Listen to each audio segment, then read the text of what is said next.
सत्यं महेशं रजतगिरिनिभं चारुचन्द्रावतंसां रत्नाकल्पोज्ज्वलाङ्गं हरसुमृगवरा धीतिहस्तं प्रसन्नं पद्मासीनं समन्तात् स्तुतमनगणैर्व्याघ्रकृतिं वसानं विश्वाद्यं विश्ववन्द्यं निखिलभयहरं पंचवक्त्रं त्रिनेत्रं नमः पार्वते पते हर हर हर महादेव।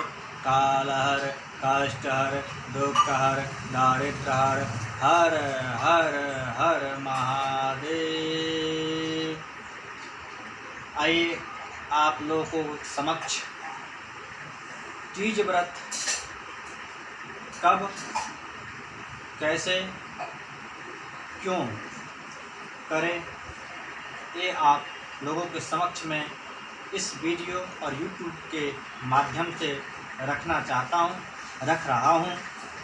सर्वप्रथम हम एक तीज व्रत होता कब है? तीज व्रत भाद्रपद मास, भादव मास शुक्ल पक्ष तृतीया तिथि को मनाया जाता है। ये कुछ क्षेत्रों में पहले निर्धारित था, लेकिन आजकल कुछ देखने से, समझने से बहुत क्षेत्रों में मनाने लगे हैं हमारे माताएं बहन। विशेष रूप से हमारे माताएं बहन अपने पति बच्चे को स्वस्थ व लंबी उम्र के लिए करते हैं। अब कब करते हैं ये तो मैं बता दिया, अब क्यों करते हैं ये भी मैं बता दिया कि अपने सुख शांति बच्चे और पति के लंबे उम्र के लिए करते हैं। आज ये व्रत हम पूजा कैसे करें, व्रत कैसे करें, व्रत के बारे में भी आप समझ लीजिए। व्रत हम अपने स्वास्थ्य के अनुसार फल दूध चाय का उपयोग करें। यदि हम बिना फल दूध के रह सकते हैं तो ठीक है, नहीं तो हम फल दूध अपने स्वास्थ्य व जो हमारे छोटे छोटे हमारे माता बहन के छोटे छोटे बच्चे होते हैं उसके अनुसार आप उपयोग फल दूध का कर सकते हैं। अब हम आते हैं पूजा का विधान। पूजा के विधान में आप एक थाल में रोली, मोली, चावल, चंदन, फूल, अक्षत, दूब, बेलपत्र, धतूर, फल, भस्म, दूध, दही, चीनी, शहद यदि यथाशक्ति पूजा की सामग्री एकत्रित कर ले एक थाल में। अब कुछ क्षेत्रों में मिट्टी का गौरी शंकर बनाया जाता है, कुछ क्षेत्रों में गोबर का बनाया जाता है, कुछ क्षेत्रों में पीतल के भी रख लेते हैं, कुछ क्षेत्रों में फोटो को तस्वीर का करते हैं, कुछ क्षेत्रों में जो अपने घर में शिवलिंग रखते हैं उसी का करते हैं। तो अपने आवश्यकता अनुसार, अपने व्यवस्था के अनुसार अपने प्रतिमा का व्यवस्था करें। अब यदि हम गोबर या मिट्टी का बनाते हैं तो उसको पान पत्ते या केले पत्ते पर रख के आप पूजा कर सकते हैं। चौकी है, चौकी पे लाल या पीला कपड़ा लपेट के बांध दीजिए, उस पे हम रख के कर सकते हैं। अब पूजा की विधान आप समझ लीजिए। पूजा की विधान सबसे पहले हम प्रतिमा, लिंग या मूर्ति को जो हम बनाए हैं उस सब को एकत्रित करके उसको बना के हम चौकी पे या पत्ते पे, केले पत्ते या पान पत्ता पे स्थापित करें। एक थोड़ा बड़ा बनाए और एक थोड़ा छोटा बनाए, दोनों गौरी और शंकर दोनों की प्रतिमा हो। अब पूजा हम उनका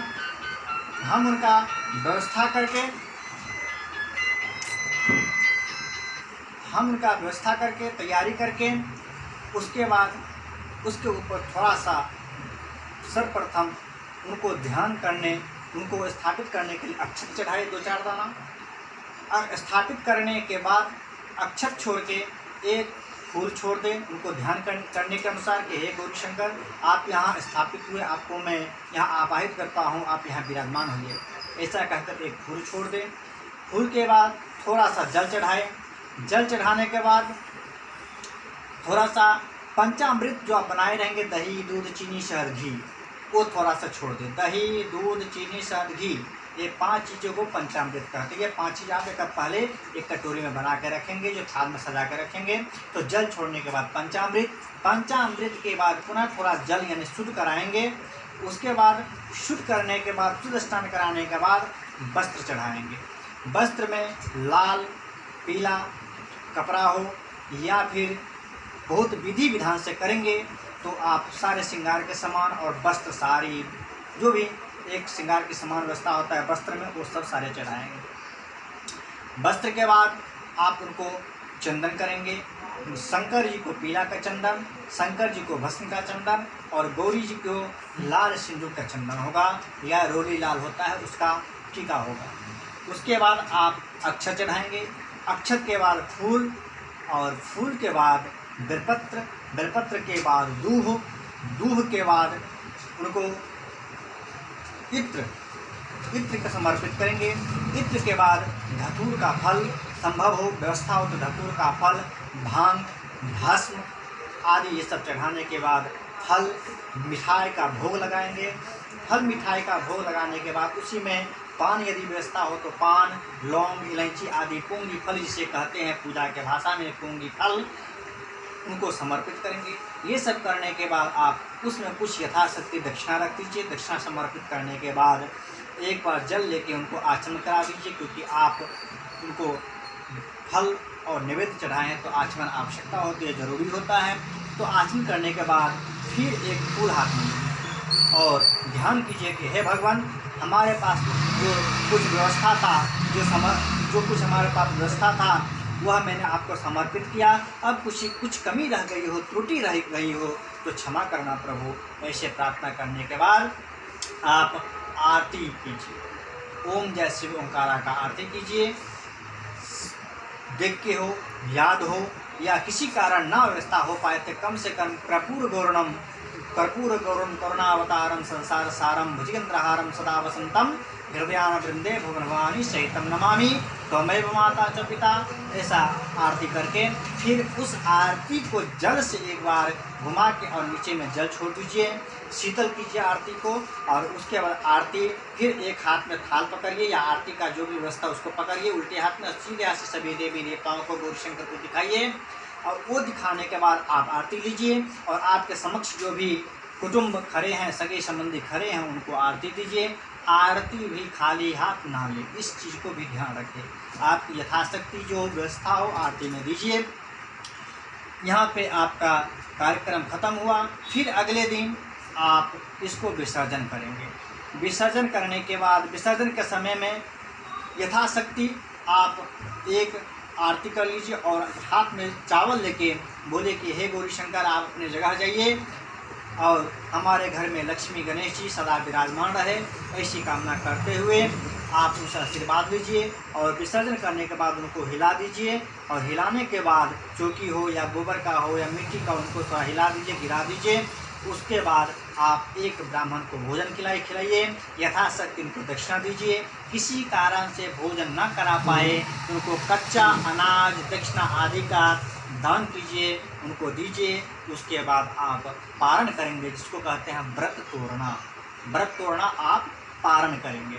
उसके बाद आप पारण कीजिए। पारण के समय भी कोशिश हो जो आप प्रसाद चढ़ाए थे वो प्रसाद थोड़ा सा मुख में डालें, उसके बाद ही कुछ आप ग्रहण करें भोजन आदि। ये इसमें भी गौरी शंकर के पूजा में भी 3-4 स्टेप होता है। मैं आपको संक्षिप्त में बता दूं। एक होता है जो बहुत विधि विधान से करेंगे तो 2.5-3 घंटे का, एक होता है 1-1.5 घंटे का और एक होता है आधे घंटे का। और अभी जो मैं आपको बताया हूँ इसमें भी आपको 15-20 मिनट यानी संक्षिप्त में ये है।